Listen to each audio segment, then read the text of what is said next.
الرحیم. فرمایا کہ بعض لوگ کہا کرتے ہیں کہ ذرا بس یہ ہو جائے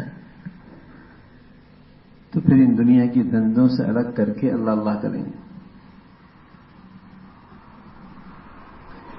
بس یہ چاہت پوری ہو جائے, یہ خواہش پوری ہو جائے, یہ غرض پوری ہو جائے, بس ذرا اس سے فراغت ہو جائے پھر اللہ اللہ کریں گے. اور بعض یہ سمجھتے ہیں کہ تھوڑا سا کما لیں تاکہ پھر سکون سے اللہ کی عبادت کریں. تو فرمایا یہ ایسے ہی ہے جیسے ایک آدمی خارش والا کہتا ہے ذرا کھجلا لوں پھر نہ کھجلاؤں گا. تو بتائیے کھجلانے سے خارش بڑھے گی یا ختم ہو جائے گی؟ خارش والا بھی تھوڑا کھجلا لوں پھر نہیں کھجلاؤں. جب کھجلاتا ہے تو کھجلانے کی تقاضا اور بڑھتا ہے. ایسے ہی بھائی دنیا اکٹھی کرنے سے ہرس اور بڑھتی ہے, ہرس ختم نہیں ہوتی. اس کا علاج کیا ہے؟ اس کا علاج یہ ہے کہ اس پہ قناعت ڈال, قناعت اختیار کر, اور اسی کے ساتھ ساتھ اللہ کی بندگی کے لیے وقت نکالو. دنیا بڑھ جائے پھر اللہ اللہ کریں گے تو ایسا ہی ہے جیسے آگ جل رہی ہے, اوپر بجھانے کے لیے کیا ڈال رہے ہیں آپ؟ سوکھا گھاس. بتائیے آگ بجھ جائے گی, بڑھ جائے گی. تو دنیا کی ہرس ختم کرنے کے لیے دنیا اور بڑھ جائے تو دنیا کی ہرس اور بڑھے گی, آگ لگے گی. اور تو اس کا طریقہ کیا ہے کہ اس آگ پہ پانی ڈال دو. اسی طرح کہ دنیا کی ہرس و ہوس جو ختم ہوتی ہے وہ دنیا کی ہرس و ہوس سے نہیں, دنیا سے نہیں, اس پر قناعت کا پانی ڈالو. اس پہ قناعت کا پانی ڈالو, تب تو اللہ اللہ کے لیے وقت نکلے گا, ورنہ نہیں نکلتا.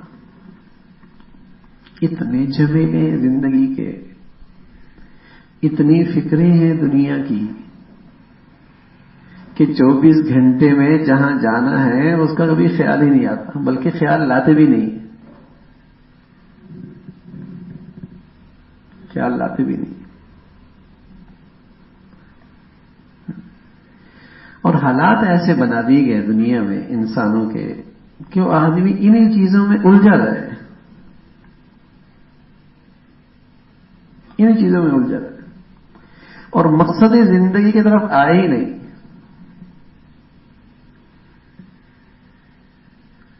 ایسے حالات بنا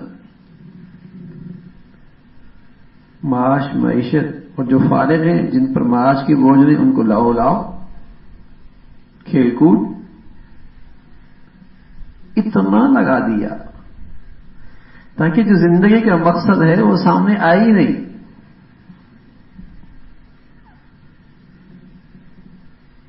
وہ انہیں چیزوں میں زندگی الجھا رہے, بس انہیں طرف خیال رہے, ادھر ہی دھیان رہے.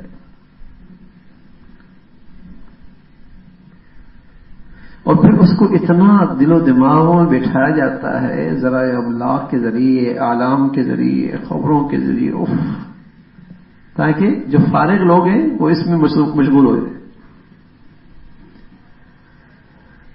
ان کی زندگی کی مصروفیات اور بڑھا دی,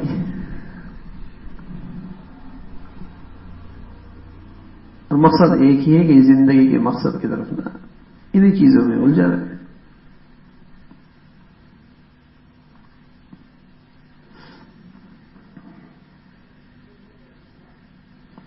فرمایا شریعت نے مصیبت کے وقت, مصیبت کی گھڑی میں شریعت نے دستور العمل دیا کہ جب مصیبت آئے تو یہ عمل کرو. جب مصیبت آئے تو یہ عمل کرو. کون سا عمل ہے؟ صبر, تحمل, تدبیر کرو, دعا کرو, بس صبر کرو اور تدبیر کرو, جو اختیار میں جتنا کر سکتے ہو اور دعا کرو.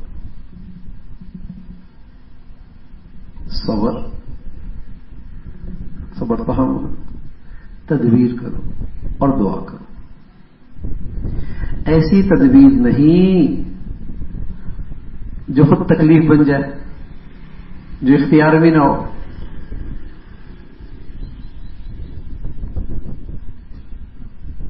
جو اختیار میں تدبیر ہے بس وہ کرو.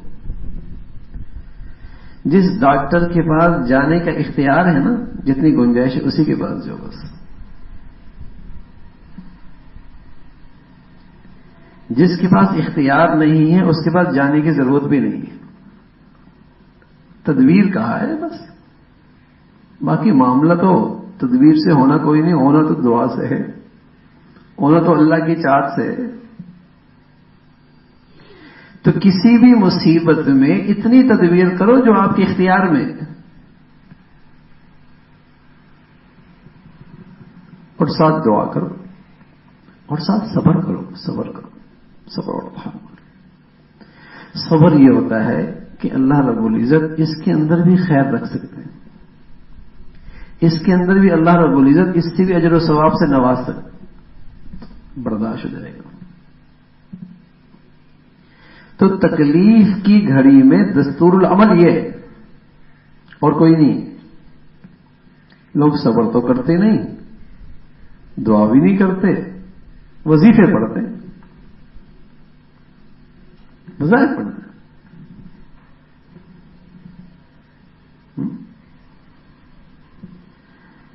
تو صبر پہلی چیز ہے.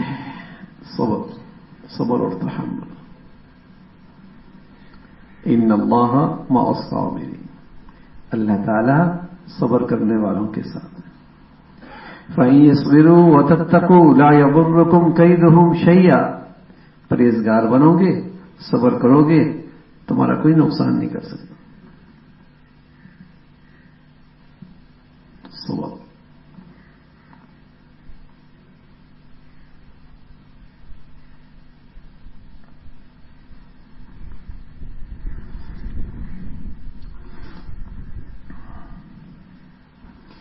فرمایا مصیبت اسے کہتے ہیں جو بات اپنے کو ناگوار گزرے، وہی مصیبت ہے. اس پر انا للہ پڑھنا ثواب ہے. جس سے آپ کو ناگواری ہو وہ مصیبت ہے، اس پر انا للہ پڑھنا ثواب ہے. کام کر رہے تھے، اچانک بجلی چلی گئی، ناگواری نا، انا للہ انا راجعون.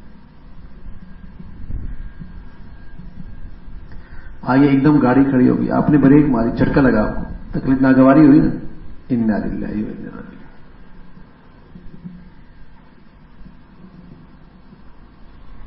جو بھی زندگی میں ناگواری آئے اس پر انا للہ پڑھنا یہ ثواب کی چیز، یہ ثواب ہے، اس پہ اجر ملے گا. اور سبحان اللہ، اگر اس کا مفہوم ذہن میں ہو تو مصیبت پہ صبر کرنا آسان ہو جاتا. انا للہ، اے اللہ ہمارے سب کچھ آپ ہی کا تو ہے. کتنا زبردست ہے. جب آپ کا ہے تو آپ کو تو اپنی چیز میں حق ہے نا تصرف کرنے کا، جو مرضی آپ تصرف کریں، چیز ہی آپ کی. یہ اس کا مفہوم. اللہ سب کچھ آپ ہی کا تو ہے. صحت بھی آپ کی دی ہوئی ہے، مال بھی آپ کا دیا ہوا ہے، اولاد بھی آپ کی دی ہوئی ہے، عزت بھی آپ کی دی ہوئی ہے، نعمتیں آپ ہی کی طرف سے ہیں، سب آپ کا ہے. تو گویا کہ اس بات کا اظہار کرتا ہے اپنے دل سے کہ اے اللہ آپ کو حق حاصل ہے، آپ جیسا چاہیں تصرف کریں، ہے جو آپ کا. اگلی بات وَإِنَّا إِلَيْهِ رَاجِعُونَ، ہم آپ کے پاس آ رہے ہیں اور آپ کا وعدہ ہے کہ جو لیتے ہیں اس پہ آپ انعام بھی دیتے ہیں، تو ہم آ کے اپنا صبر کا انعام لے لیں گے. بتائیے کتنا زبردست صبر کا کلمہ ہے. ہے بھی آپ کا، آپ کو حق ہے تصرف کرنے کا، اور پھر آپ کا وعدہ ہے کہ میں جو لیتا ہوں اس پر بھی انعام دیتا ہوں. تو ہم آپ کے پاس آ رہے ہیں اپنا انعام لینے کے لیے. وَإِنَّا إِلَيْهِ رَاجِعُونَ، ہم آپ کی طرف آ رہے ہیں. تو اگر یہ کلمات مصیبت کی گھڑی میں کہے جائیں، تکلیف کی صورت میں کہے جائیں، ناگواری کی حالت میں کہے جائیں، اور اس مفہوم کے ذہن کے ساتھ کہے جائیں، تو کیا ہوتا ہے؟ صبر آ جاتا ہے، تحمل آسان، برداشت آسان. بلکہ سچی بات یہ ہے کہ وہ ناگواری خوشگواری میں بدل جائے گی، وہ ناگواری خوشگواری میں بدل جائے گی، مصیبت ہلکی ہو جائے گی. تو یہ جملہ ہے، مصیبت کی تعریف جو بات اپنے کو ناگوار گزرے وہی مصیبت ہے، اس پر انا للہ پڑھنا ثواب ہے. تو اگر اس مفہوم کے ساتھ پڑھتے ہیں تو ناگواری بھی خوشگواری ہو جاتی، آدمی خوشگواری کی زندگی گزارتا ہے.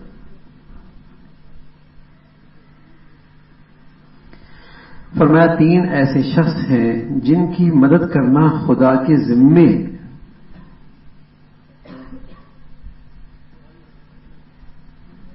اللہ تعالیٰ ان کی ضرور مدد کرتے ہیں.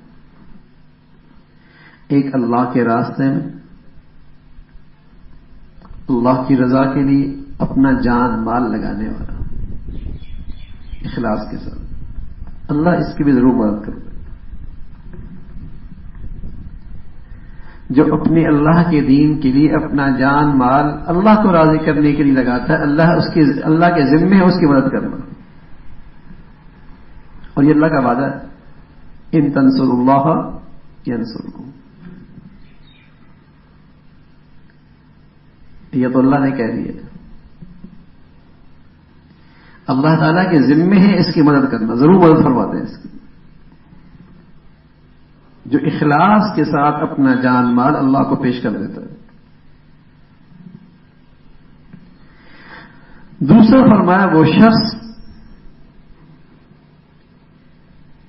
جو بدلے کتابت کے ادا کرنے کا قصد رکھتا ہو، یعنی معاہدہ ہو گیا، غلامیت سے نکلنا چاہتا ہے اور اپنی غلامیت کا پیسہ دے کر اپنے کو آزاد کرنا چاہتا ہے، ایسی جو کوشش کرتا ہے غلامیت سے نکلنے کے لیے، اللہ اس کی بھی مدد فرماتے ہیں. تیسرا وہ شخص جس کی مدد اللہ کے ذمے ہے، وہ نکاح کرنے والا جو عفت اور پاک دامنی کی زندگی چاہتا ہو. نکاح اس لیے کر رہا ہے کہ پاکیزگی آ جائے، اپنی پاک دامنی کی حفاظت کر سکے، اپنی نگاہ کی، اپنی جوانی کی، اپنی شباب کی، اپنی شرمگاہ کی حفاظت کر سکے. تو اس کی بھی مدد کرنا اللہ تعالیٰ کے ذمے ہے. یہ 3 وہ لوگ ہیں جن کی اللہ تعالیٰ ضرور مدد فرماتے ہیں. فرمایا اللہ کے نیک بندوں کی صحبت کا اثر ضرور ہوتا ہے. اللہ تعالیٰ کے نیک بندوں کی صحبت کا اثر ضرور ہوتا ہے.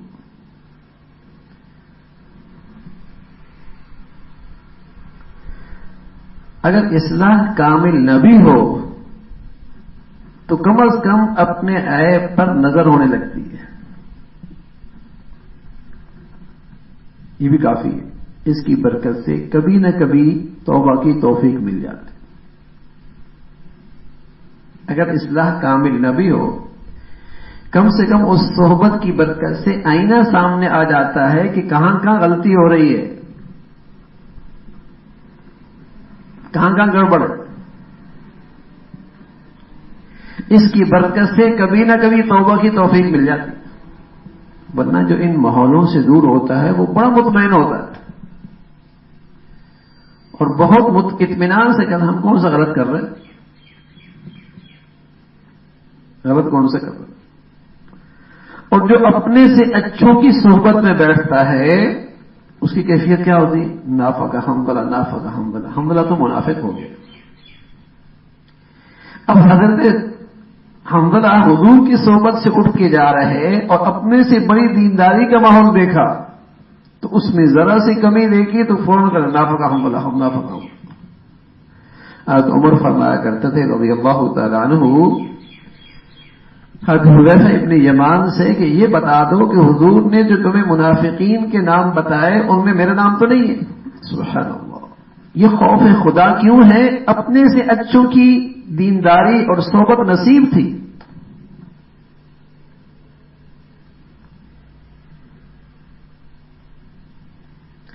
جب اپنے سے اچھوں کی صحبت نصیب نہیں ہوتی یا ان کی زندگی نہیں پڑھی جاتی اور نہیں سنی جاتی تو آدمی سمجھتا ہے میں تو بالکل ہی ٹھیک چل رہا ہوں, میرے نے تو کوئی غلطی نہیں. حالانکہ وہ ایسے گناہ کر رہے ہوتے ہیں جس سے ایمان بھی سلب ہو جاتا ہے.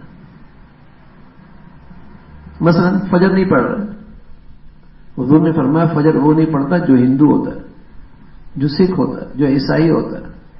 کافر فجر نہیں پڑھتا, مسلمان تو فجر پڑھتا ہے. کافر نماز نہیں پڑھتا, مشرک زکات نہیں دیتا, یہودی حج نہیں کرتا,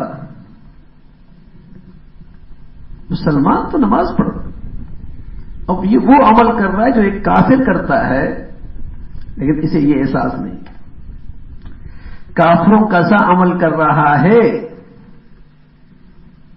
لیکن اسے یہ بھی گناہ نہیں سمجھتا. من ترک الصلاۃ متعمدا فقد کفر. یہ کافروں جیسا عمل کر رہا. نماز نہ پڑھنا یہ تو ہندو کا کام ہے, عیسائی کا کام, سکھ کا کام, لا مذہب کا کام. وہ نماز نہیں پڑھتا.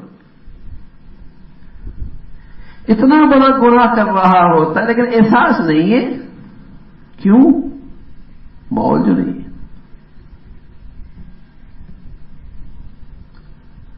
تو جب اپنے سے اچھی صحبت ملتی ہے تو اگر کامل طور پہ اصلاح نہ بھی ہو, کم از کم اپنے عیوب تو سامنے آتے رہتے ہیں کہ کیا غلط ہو رہا ہے, کیا کمزوری ہے. ضروری ہے ہمارے بچوں کے لیے, ہماری بچیوں کے لیے, ہمارے مرد عورتوں کے لیے ایسی صحبت میں بیٹھنا یا ایسے بزرگوں کی زندگی پڑھنا جس سے انہیں یہ احساس ہو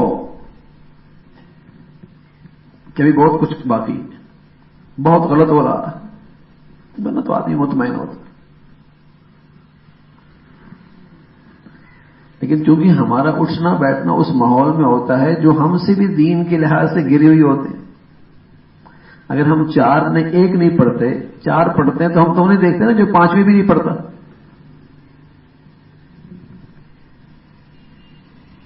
اگر ہم 4 پڑھتے ہیں 1 نہیں پڑھتا, ہم انہیں دیکھتے ہیں جو 5 نہیں پڑھتے.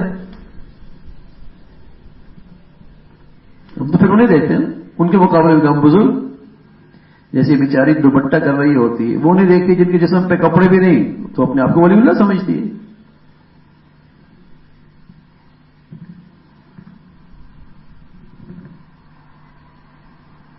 وہ تو اسی مخلوق کو دیکھ رہی جن کے جسم پہ کپڑا بھی مشکل ہو گیا تو دوپٹہ والی اپنے آپ کو بزرگ سمجھتی. جس کا سر ڈانپا ہو, چہرہ کھلا ہوا ہو, وہ اسے دیکھے جو دوسرے لوگ دوپٹہ کرتے تو وہ تو کہتی کرامات ہے اسے. وہ تو اسے نہیں سمجھتی کہ مجھے پردہ کرنے کی بھی ضرورت ہے. حالانکہ جب دوسروں کا رشتہ مانگتی ہے بچے بچیوں کا تو چہرے ہی کو انتخاب کرتی ہے. ہاں, اور ادھر چہرہ کھلا ہوا ہے جس سے فتنے پھیلتے ہیں.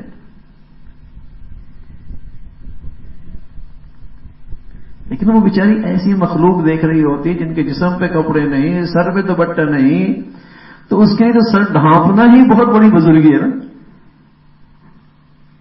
اس کو کہاں احساس ہوگا کہ یہ بھی گناہ ہے. اور جتنے لوگ مجھ پہ نظر کریں گے وہ بھی ملعون ہوں گے, اس پر بھی اللہ کی لعنت ہوگی. جو دکھائے گی اور جو دیکھے گا, الناظر والمنظور, اللہ کی لعنت.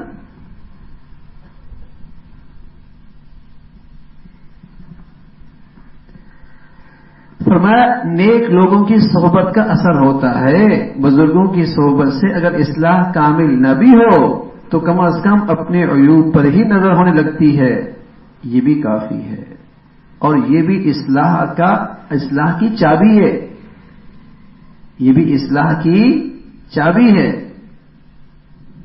پھر اصلاح بھی ہو جاتی ہے۔ ایپ تو پتہ لگے نا بھائی، ابھی تک تو یہ مطمئن تھا کہ میں بیمار ہی نہیں ہوں، تو کیوں دوا استعمال کرے، کیوں دوا استعمال کرے؟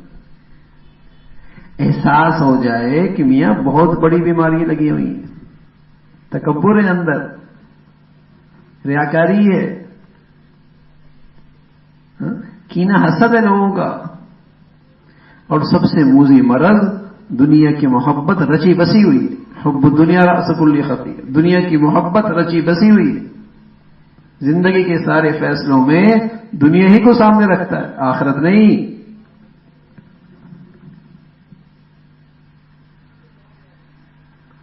پھر آدمی کی اصلاح بھی ہونے لگے۔ فرمایا نور فہم کسی اللہ کی نیک بندے کی صحبت کے بغیر حاصل نہیں ہوتا۔ نور فہم یعنی بصیرت، ایک ہوتی ہے نا بصارت، آنکھوں کی روشنی، اور ایک ہوتی ہے دل کی روشنی۔ فرمایا یہ اللہ کے نیک بندے کی صحبت ہی سے حاصل ہوتی ہے، یہاں تک کہ صرف الفاظ پڑھنے سے بھی اور صرف اوراق پڑھنے سے بھی اور صرف کتابوں سے بھی یہ حاصل نہیں ہوتا، یہ تو صحبت کے بغیر حاصل نہیں ہوتا۔ بصیرت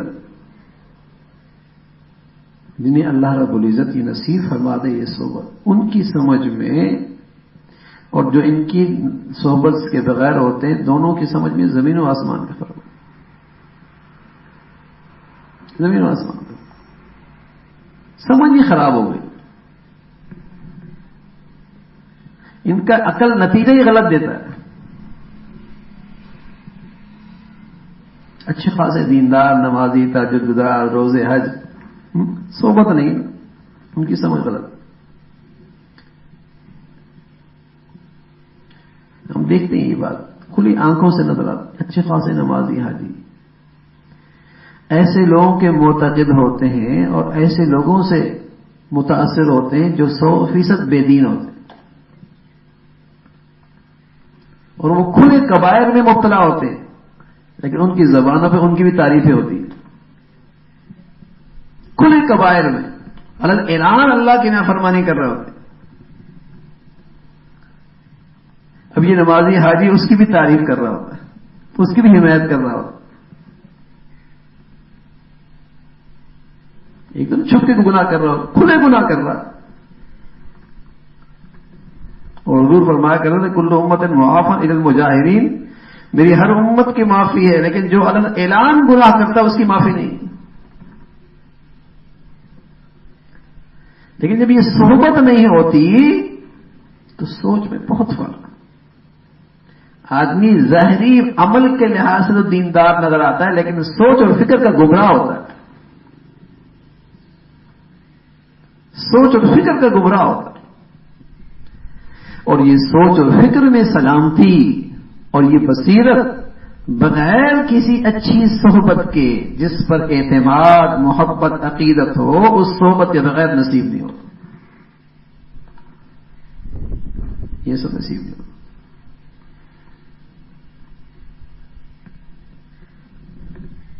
یہ نور بصیرت اس کے بغیر حاصل نہیں۔ تو آدمی 30-40 نمازیں پڑھ رہا ہوتا ہے، لیکن جب کھلتا تو حیرانگی ہوتی ہے یہ کس سے متاثر ہے؟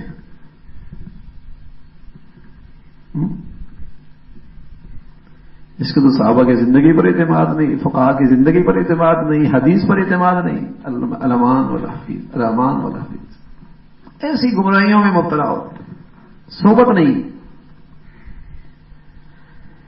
ایسی صحبت نہیں ہے جس سے سوچ اور فکر میں اور عقل و دانش میں اور بصیرت میں، جسے بصیرت نصیب، گمراہ ہو گئے۔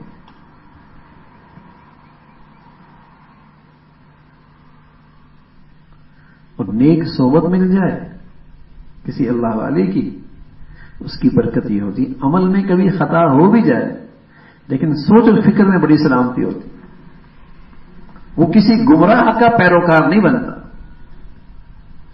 کسی گمراہ کا گن نہیں کاٹا۔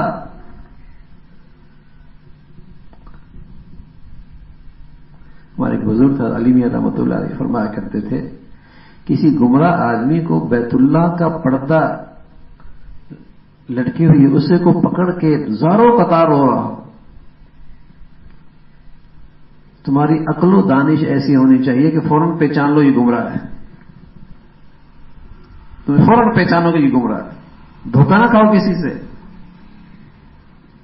تمہاری بصیرت گواہی دے، تمہاری عقل و دانش گواہی دے، گمراہ آدمی۔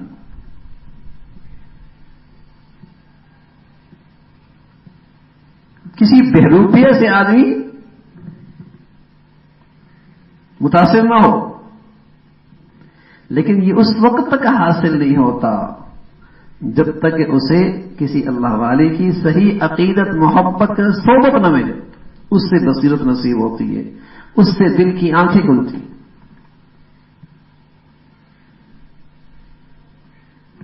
جس کو اللہ میاں یوں کہتے ہیں اتقوا اللہ وکونوا مع الصادقین، اتقوا اللہ وکونوا مع الصادقین، یہ سچے لوگ جب ان کی صحبت ہوتی ہے تو اللہ رب العزت یہ دولت نصیب فرمائے۔ فرمایا نور فہم، عقل کی روشنی، بصیرت کی دولت بغیر صحبت کے حاصل نہیں ہوتی، بغیر صحبت کے حاصل نہیں، محض الفاظ سے بھی اور آیات پڑھنے سے بھی مطالعے سے بھی یہ چیزیں حاصل نہیں ہوتی، اس کے لیے صحبت ضروری۔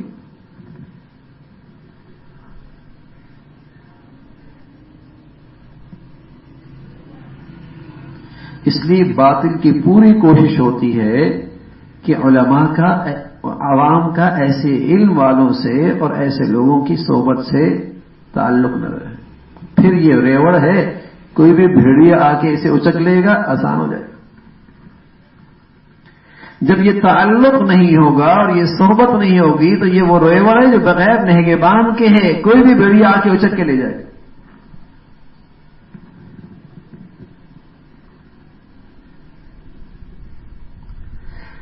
فرمایا اسلام کا اپنا حسن ہے، اس کی زندگی میں اپنی ایک کشش ہے، اس کو اپنی شناخت کے لیے نہ زر کی ضرورت ہے نہ زور کی ضرورت ہے۔ سبحان اللہ، اسلام کی صحیح زندگی کہیں بھی ہوگی اس کی اپنی کشش ہے، چاہے وہ کتنا ہی سادہ کیوں نہ ہو لیکن اس کی اپنا سکون ہے، اس کا اپنا ایک آرام ہے، یہ اسلام کا حسن ہے، اس کی اپنی ایک کشش ہے۔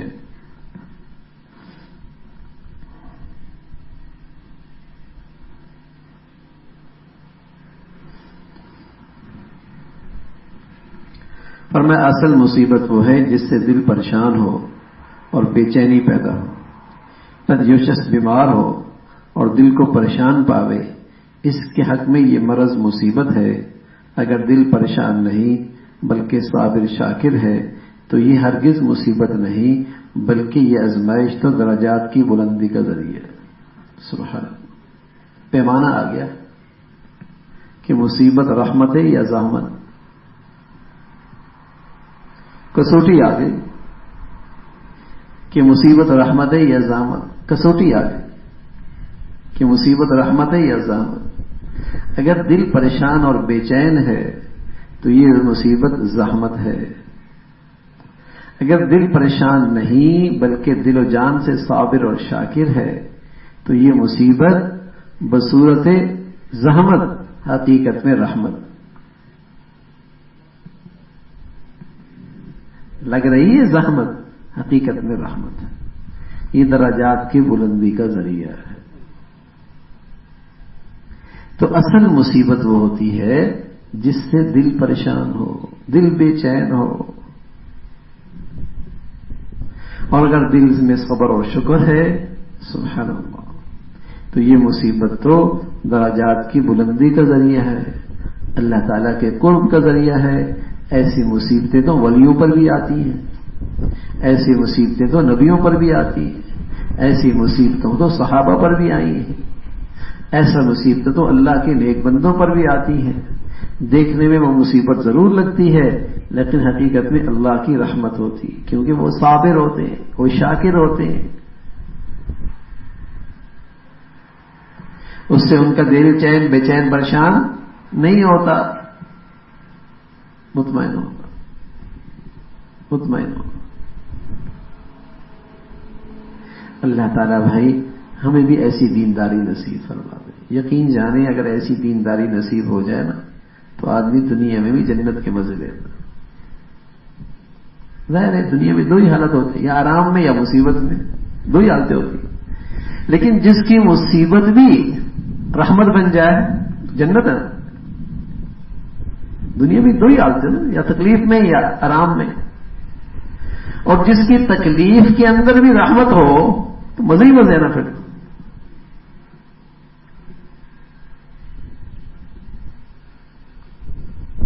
رحمت، لیکن دینداری جب نہیں ہوتی نا بھائی، دیکھنے میں آرام دہ لگتا ہے، بڑے مزے میں ہے، لیکن اس کا آرام بھی کسی عذاب سے کم نہیں ہوتا، اس لیے کہ اندر بڑا بے چین ہوتا ہے، اندر بڑا بے سکون ہوتا ہے، اندر بڑا بے چین اور بے سکون۔ تو اللہ تعالیٰ ہمیں ایسی دینداری نصیب فرما دے، ہاں، اور اس دینداری کی برکتیں عطا فرمائے۔ اللہم لک الحمد کلہ ولک الشکر کلہ، اللہم لک الحمد کلہ ولک الشکر کلہ، اللہم اعنا علی ذکرک و شکرک و حسن عبادتک، اللہم اعنا علی ذکرک و شکرک و حسن عبادتک، یا حی یا قیوم برحمتک نستغیث اصلح لنا شأننا کلہ ولا تكلنا إلى أنفسنا طرفة عين، يا حي يا قيوم برحمتك نستغيث أصلح لنا شأننا كله ولا تكلنا إلى أنفسنا طرفة عين، يا أرحم الراحمين ہماری ظاہر باطن کی اصلاح فرما۔ اے مولا کریم ہمارا ظاہر باطن اپنی پسند کا فرما، ظاہری باطنی بیماریوں سے محفوظ فرما، جسمانی صحت عطا فرما، روحانی بھی صحت نصیب فرما۔ اے مولا کریم ہر قسم کی موذی امراض سے محفوظ فرما، عافیت والی، صحت والی، تقوی والی زندگی نصیب فرما۔ یا ارحم الراحمین حلال عطا فرما، برکت والا عطا فرما، زندگی شکر والی عطا فرما۔ اے مولا اپنی رضا والی زندگی نصیب فرما۔